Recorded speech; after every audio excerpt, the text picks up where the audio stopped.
like cooking food and leaving it in the oven too long or leaving it on the stove too long. It burns. And that's that bitterness that a lot of people are used to because they're used to having tea made wrong. So that's one of our hardest things is trying to educate people and let them know like, it's not supposed to taste like that. And like tea bag tea is not tea. It's just like little dustings that were left over from the actual loose leaf that they threw into a satchel and they call it tea.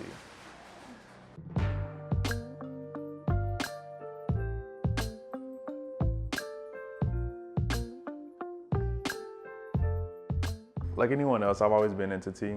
Mostly when I was younger though, it was like Lipton tea bag tea and McDonald's sweet tea. So it wasn't like actual tea, it was just like little things that we thought were tea, but it wasn't tea. And as I got older, I became more into actual tea, loose leaf tea from different places like Africa, China, any place over in Asia, Japan, and India. So there's two different ways you can get tea when you walk in. One is we can make you a cup and you can get a single 16-ounce cup to go, or you can sit in with a pot.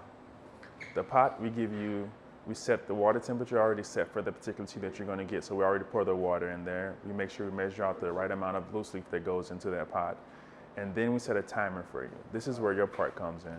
Regardless of what you're thinking about or what you're doing, when that timer usually goes off, it's not annoying, but it's loud enough to snap your attention back to the, oh yeah, I got to get back to my tea. I got to take my basket off for my tea. So it forces you to be in the present moment.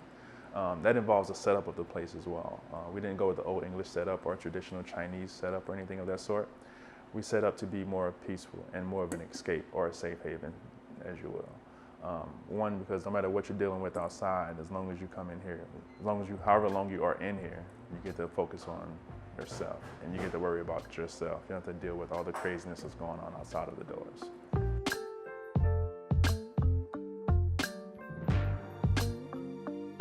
I have a pretty simple, I think it's simple testing process for testing teas and seeing which ones is gonna be the ones that we keep or not, but it's just a tea cupping method where I sit down with the tea and I use a traditional gung fu cha, which is the way of tea. It's a traditional Chinese way of making tea.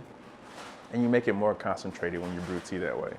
And because of that, you're able to taste flavors and you're able to test the dexterity of the leaf and how strong it is and how much water or pressure it can handle. Because typically with green teas and white teas especially, the longer they steep and the hotter the water, they tend to get super bitter or tannic. So tea's not the only thing, but tea does have an influence on majority, probably 95% of things that we have. So even from our food, we have dressings that are infused with tea for all the salads. We have a cream cheese spread that's infused with tea for some of the wraps and for the bagels in case you get a bagel. We have smoothies also. All the smoothies are made with real fruit, no flavoring substitutes, and we also infuse tea with those as well.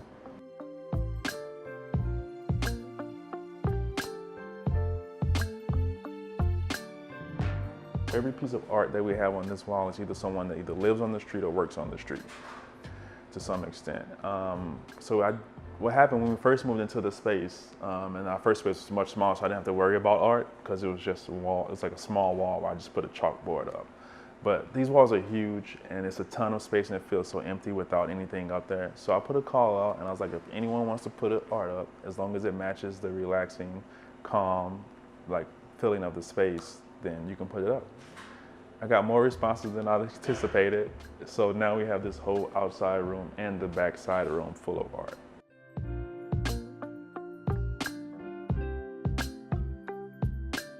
Our mission statement is brewing better lives one leaf at a time. And I probably take that almost too seriously. No matter who you encounter, who you talk with, whether it's another customer or if it's someone that works here, your experience is going to be positive. And our goal is to leave a positive mark on everyone. No one really knows what the other person's going through, and we get enough of drama and all that other stuff on the street or at other places. But from here, this is your escape. This is where you can get away from all of that, and where you can be yourself, regardless of who you are or how you look. You can come in here and be yourself and still have a good time.